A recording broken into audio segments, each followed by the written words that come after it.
Hola a todas y todas, bienvenidos y bienvenidas a este vídeo en el que voy a tratar de introduciros en la metodología del Visual Thinking.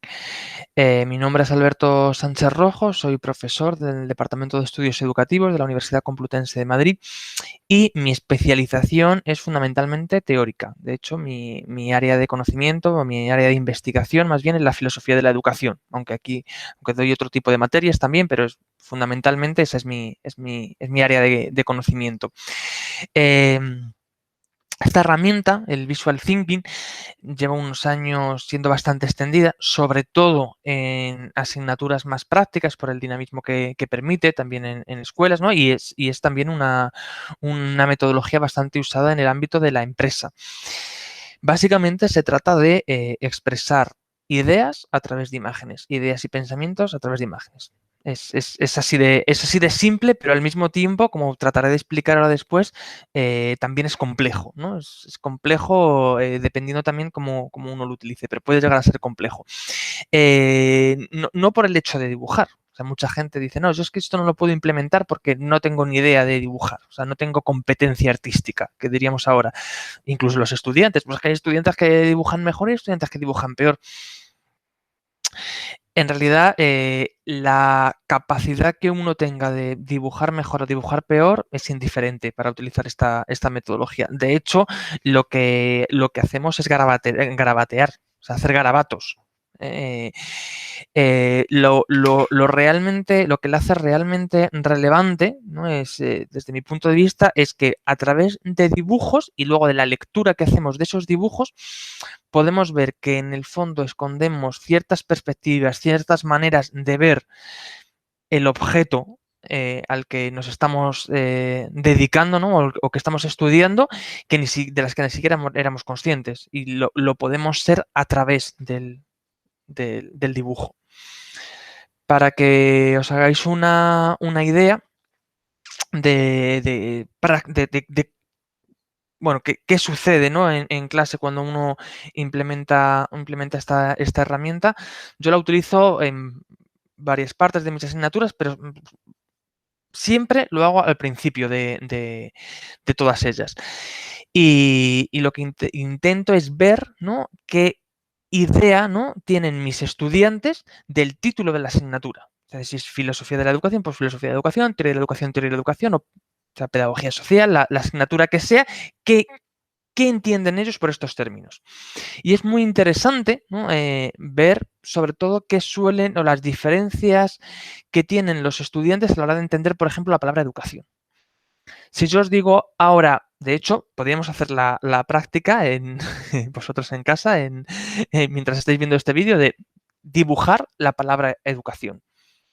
¿Qué entendéis por educación? No me expliquéis qué es la educación, no intentáis hacer un discurso sobre la educación, sino simplemente haced un dibujo sencillo que represente a la educación. Es muy curioso ver cómo dibujan la educación los distintos perfiles, ¿no? de personas que están estudiando diferentes profesiones relacionadas con la educación. Por ejemplo, los maestros y maestras, los que estudian para maestro y maestra de educación primaria, suelen dibujar bastante libros, ideas. O sea, aparece el dibujo del libro, del conocimiento, claro, relacionan la educación con la parte más formal, con la parte más del conocimiento. En cambio, en educación infantil muchas veces no sucede eso. Es decir, siempre hay excepciones, pero en una gran mayoría de mi alumnado de educación infantil, lo que dibuja son niños, dibujan sonrisas, dibujan un corazón, dibujan aspectos más relacionados con la parte emocional, ¿no? Dibujan familias también. O sea, esto también es curioso, dependiendo también del perfil, vemos dibujos más relacionados con la educación formal o más relacionados con la educación informal. O sea, el dibujo de las familias no aparece mucho en educación primaria y quizás debería aparecer. O sea, eso quiere decir que estamos pensando que la educación es tarea fundamentalmente de los maestros y las maestras y no tanto de las familias, ¿no? O que estamos aquí para atender fundamentalmente a la tarea que tiene que hacer el maestro, ¿no? Con el niño o la niña, pero nos olvidamos de las familias. Todo este tipo de cosas surgen en clase cuando dibujamos, ¿no? Cuando tratamos de dibujar las ideas. lo que se puede hacer es pedir a los estudiantes que lo dibujen en un post-it, colgar los post-it, ver qué dibujos se parecen, cuáles no, cuáles son las disidencias que hay en esa clase, por qué hay esas disidencias. Y esto siempre es una buena introducción a la materia. Y por eso yo lo utilizo en clases teóricas, porque me da una idea mucho mayor de lo que los estudiantes tienen detrás, ¿no? O el background que ellos traen a clase respecto a la materia en concreto que vamos a ver. Me ayuda mucho más este dibujo simple que, que el que ellos hagan un discurso, una redacción o una disertación previa a estudiar la materia sobre el asunto en cuestión. Entonces yo por eso la recomiendo mucho. Claro, uno dice, y claro, pero es que aunque hagamos garabatos, pues muchas veces uno quiere dibujar algo pero no sabe muy bien cómo hacerlo. Bueno, para terminar este vídeo, este vídeo es muy, muy sencillito, simplemente quería transmitiros cuál es la importancia. Ahora después podéis ver otros vídeos que se incorporan en esta misma sección en torno a esto, ya más concretos de asignaturas más específicas que doy yo. Pero quería terminarlo haciéndoos una recomendación de libros. Respecto a los dibujos, podéis encontrar muchos por internet. Yo tengo este libro que se llama, es en inglés, a ver si lo veis, bueno, van a ver las letras al revés, disculpad. El libro se titula How to Draw Almost Everything, an Illustrated Sourcebook, y en él encontráis, pues eso, cómo dibujar prácticamente todo. O sea, pues ropa, animales, y de una manera fácil, utensilios, etcétera. Y estos edificios, esto sirve, es decir, sirve bastante pues porque uno también va practicando un poco cómo dibujar ciertas cosas.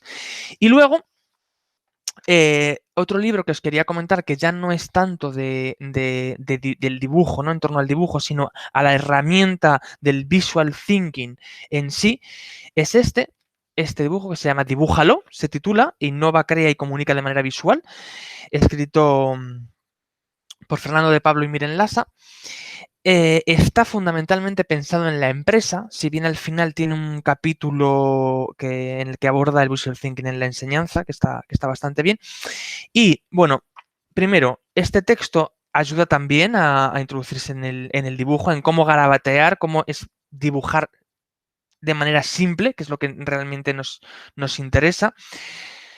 Nos explica un poco también, pues eso, hasta qué punto puede introducir texto el visual thinking o no, porque es verdad que podemos introducir algunas palabras, pero no muchas, porque lo esencial es lo visual. De hecho, yo la directriz que le suelo dar a mis estudiantes es cuando se trata de dibujar solo un concepto, que no haya nada, que no haya palabras.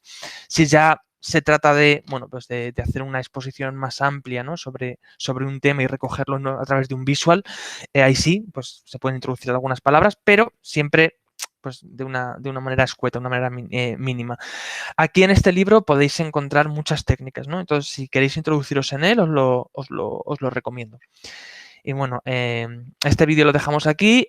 Ahora después podéis ver otros vídeos de mis asignaturas en concreto, donde os voy a mostrar ejemplos de visual thinking realizados por mis alumnos, para que veáis un poco cómo funciona.